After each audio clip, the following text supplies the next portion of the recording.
Hi hello నమస్తే welcome back our channel Bhavani happy family. So అందరూ ఎలా ఉన్నారండి? అందరూ బాగుండాలి, అందులో నేను ఉండాలి. సో భగవంతుడు అందరికీ ఆయుర ఆరోగ్యాలు ఇవ్వాలని మనస్ఫూర్తిగా అయితే కోరుకుంటున్నాను. ఈరోజు అయితే సుబ్రహ్మణ్యేశ్వర స్వామి షష్ఠి కదండి. సో అందరికీ కూడా సుబ్రహ్మణ్యేశ్వర స్వామి షష్ఠి శుభాకాంక్షలు అనమాట. సో అందరూ కూడా గుడికి వెళ్ళి పండు పువ్వు పడగ ఇవన్నీ కూడా ఇచ్చి చక్కగా నమస్కరించుకున్నారని అనుకుంటున్నాను. సో మేమైతే ఇప్పుడైతే టెంపుల్కి బయలుదేరిపోయాం. ఇది ఈరోజు వీడియోనండి. మా ఊళ్ళో ఉన్న శివాలయానికి. సో అంటే శివాలయం అదే శివాలయంలోనే సుబ్రహ్మణ్యేశ్వర వల్లి దేవసేన సుబ్రహ్మణ్యేశ్వర స్వామి ఉంటారు. సో అందుకే ఇంకా అందరూ కూడా అక్కడికే వెళ్తారనమాట. సో ఇక్కడైతే అట్టిపళ్ళు పువ్వు పడగలు ఇవన్నీ కూడా కొనుక్కుంటున్నాం అనమాట. సో ఇలా కింద పెట్టారు అని అనుకోవద్దు. వాళ్ళు ఏంటో మరి కింద పెట్టేశారు. ఒక బరకమన్నా వేసి పెట్టలేదు మరేంటో. సో ఎనీవే మనకైతే మన భగవంతుడికి తెలుసు కాబట్టి ఇంక తప్పదు. సో ఇక్కడైతే పంతులు గారికి పళ్ళు పువ్వు పడగలు సో ఇవన్నీ కూడా ఆ ప్లేట్లో పెట్టిన తర్వాత పంతులు గారు అయితే పూజ చేస్తున్నారు. సో శటగోపురం ఇవన్నీ కూడా పెడుతున్నారండి. By the way Attili Shashthi. So Attili షష్ఠి మీ అందరికీ తెలుసు కదండి, చాలా బాగా చేస్తారని. సో ఎవరు ఎక్కడున్నా సరే అత్తిలి పేరునిపించగానే సుబ్రహ్మణ్యేశ్వర స్వామి షష్ఠే గుర్తొస్తుంది. సో అక్కడ ఆయన స్వయంభూ వెలిసిన స్వామి అనమాట.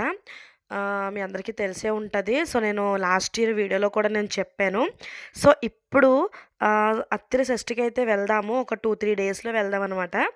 వెళ్ళినప్పుడు సో కంపల్సరీ ఈ సంవత్సరం షష్ఠి అనేది ఎలా ఏర్పాటు చేశారు ఏంటి ఇవన్నీ కూడా వీడియో తీసైతే మన ఛానల్లో అప్లోడ్ చేస్తాను. సో ఎవరైనా ఇంట్రెస్ట్ ఉంటే కనుక కంపల్సరీ చూడండి. అలాగే మీరు చూసిన తర్వాత షేర్ కూడా చేయండి, అలాగే లైక్ చేయండి, సబ్స్క్రైబ్ చేసుకోండి, కామెంట్ కూడా చేయండి. సో షష్ఠి అనేది ఎలా ఉంది ఏంటి అనేది.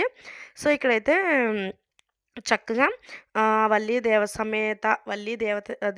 దేవసేన సమేత సుబ్రహ్మణ్యేశ్వర స్వామికి అయితే చక్కగా నమస్కరించేసుకుని తర్వాత చెప్పాను కదండి శివాలయం అనేది అనేసి.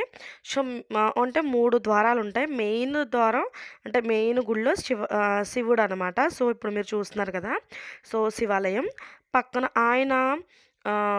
ఆయన కుడివైపున ఈ అదే సుబ్రహ్మణ్యేశ్వర స్వామి ఉంటారు. ఆయన ఎడమ వైపున పార్వతీదేవి అయితే ఉంటారనమాట. సో మనం ముందైతే సుబ్రహ్మణ్యేశ్వర స్వామికి అయితే నమస్కరించేసుకుని తర్వాత ఇక్కడైతే శివుడి దగ్గరికి కూడా వచ్చేసామండి. శివుడికి కూడా నమస్కరించుకుంటున్నాము. సో మహాశివుడు ఈ సంవత్సరం నేను పెట్టలేకపోయాను లక్షపత్రి పూజ అది. ఆ రోజు నేను మా పాప బర్త్డే మూల మేము ఊరైతే వెళ్ళాము. మీకు అందులో చెప్పాను కదా ఆల్రెడీ. సో ఆ వీడియో ఎవరైనా చూడండి. మా పాప బర్త్డేలో అయితే నేను చెప్పాను. సో అప్పుడైతే ఓన్లీ భోజనాలు అనేది నేను వీడియో తీసాను అనమాట. సో ఇక్కడ చెప్పాను కదండి ఎడం పక్కనే పార్వతీదేవి. సో ఇక్కడైతే పార్వతీదేవి అనమాట. సో పార్వతీదేవికి కూడా నమస్కరించా. ఇంకా టెంపుల్కి వెళ్ళాక అయితే మొత్తం సరౌండింగ్స్లో ఉన్న అందరికీ కూడా మనం నమస్కరించుకుంటాం కదండి. సో స్వయం పాకం అలాగే అన్నీ కూడా చక్కగా మాకు ఇటు సైడ్ ఏంటంటే కనుక స్వయం పాకం ఇవన్నీ కూడా పట్టుకువెళ్తారండి. నేనైతే మా అమ్మ వాళ్ళ ఇంటి దగ్గర ఉన్నప్పుడు నేను ఎప్పుడు ఇలా చూడలేదు. సో కాకపోతే ఇక్కడ ఏంటంటే చిన్న ఫెస్టివల్ వచ్చినా ఒకవేళ టెంపుల్కి వెళ్తే కనుక స్వయం పాకం అంటే బియ్యం అలా అన్నీ కూడా పట్టుకువెళ్తారనమాట. సో ఇక్కడైతే పార్వతీదేవిని తీస్తున్నాను వీడియో. మొహం బలేగా చూడాలనిపించింది. ఆ పక్కనే విగ్రహాలు ఉన్నాయి కదండి. సో శివుడు అలాగే పార్వతీదేవి కళ్యాణ విగ్రహాలు అనమాట అవి. సో ఇక్కడైతే నందీశ్వరుడు, శివుడికి ఎదురుగా నందీశ్వరుడు అయితే ఉంటారు కదండి. సో ఈయన చెవిలో చెప్పుకుంటే కంపల్సరీ మన పరమేశ్వరుడికి అయితే ఈయన పట్టుకు వెళ్తారనమాట. ఇక్కడైతే బొట్లు పెట్టుకునే ప్లేస్ అండి ఇది. సో ఇదే మీకు చూపిస్తున్నాను. మధ్యలో శివాలయం, అటుపక్క సుబ్రహ్మణ్యేశ్వర స్వామి, ఇటుపక్క పార్వతీదేవి అనమాట. సో ఒకసారి అట్లా తీసాను అనమాట. ఇక్కడ ఇంకా మనం ఇలా స్టెప్స్ దిగ్గానే ఇక్కడైతే మనకి పాము పడగ ఇలా పెట్టారు. ఇది ప్రతి సంవత్సరం పెడతారండి. ఎందుకంటే కనుక ఇక్కడ మామూలుగా దీపారాజన చేసుకుని అరటిపళ్ళు అవి కూడా ఇక్కడ పెట్టుకుని అందులో పాలు అవి కూడా పోస్తారు అందరూ. అంటే పుట్లో పాలు పోయలేని వాళ్ళు ఇక్కడ ఇలా పోసేసుకుంటారనమాట. ఎప్పుడు కూడా పెడతారండి, ప్రతి సంవత్సరం కూడా పెడతారు ఇక్కడ ఇదైతే. సో ఒక చోట ఇట్లా పెడతారనమాట. ఇక్కడ అందరూ కూడా మొత్తం అన్నీ కూడా పూజ అవి కట్ట చక్కగా అన్నీ చేసుకుంటారు. సో అప్పుడు కుదరలేని వాళ్ళు ఇప్పుడు చేసుకుంటారనమాట. ఇక్కడైతే హోమాలు ఇవన్నీ చేసినట్టున్నారు. సో ఇక్కడ శివాలయంలోనే ఇలాగా అదే సీతారాముడు, ఆంజనేయ స్వామి, లక్ష్మణుడు సో ఇవన్నీ కూడా ఉంటాయి అనమాట.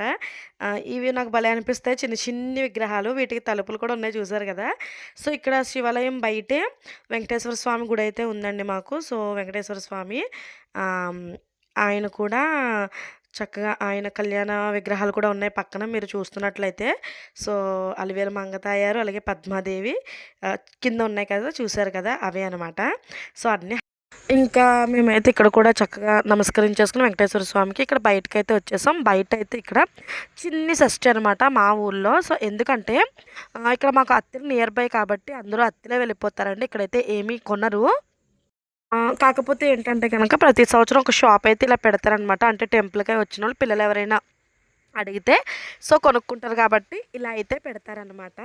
సో, మా పిల్లలు అడిగారు కానీ, "లేదు నాన్న అత్తిలి వెళ్తాం కదా!" అనేసి ఇంక కొనలేదు. అంటే అక్కడ ఇక్కడ మనీ వేస్ట్ చేయడం ఎందుకు అనేసి. అంటే మనీ వేస్ట్ అని కాదు.